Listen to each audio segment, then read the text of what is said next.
ka bang napapansin sa iyong mga kapaligiran?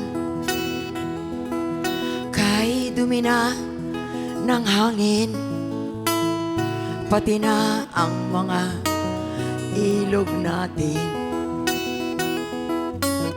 Hindi nga masama ang pagunlad at malayo-layo na rin ang ating narating. Ngunit masdan mo ang tubig sa dagat, dati kulay asul, ngayoy naging itim. Ang mga duming ating ikinalat sa hangin, sa langit, huwag na nating paabutin. Upang kung tayo'y pumanaw man sa sariwang hangin, sa langit natin matitikman. Mayroon lang akong hinihiling sa aking pagpanaw, sana ay tag-ulan. Gitara ko ay aking dadalhin upang sa ulap na lang tayo magkantahan.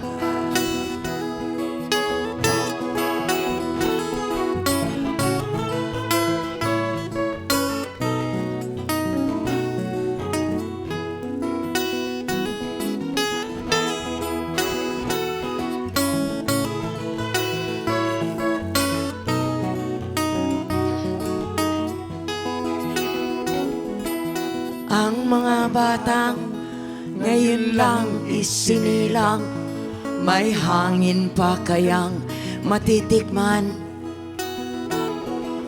May mga puno pa kaya silang aakyatin?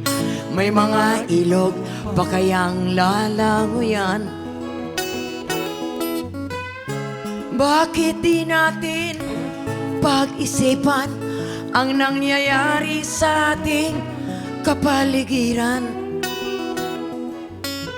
Hindi na masama ang pag-unlad kung hindi nakakasira ng kalikasan. Darating ang panahon, mga ibong gala ay wala nang madadapuan. Masdan mo ang mga punong dati ay kay tatag, ngayoy namamatay dahil sa ating kalokohan. Lahat ng bagay na narito sa lupa, biyayang galing sa Diyos kahit nung ika'y wala pa. Ingatan natin at huwag nang sirain pa, pagkat pag kanyang binawi, tayo'y mawawala na. Mayroon lang akong hinihiling sa aking pagpanaw, sana ay tag-ulan. Gitara ko ay aking dadalhin upang sa ulap na lang tayo magkantahan.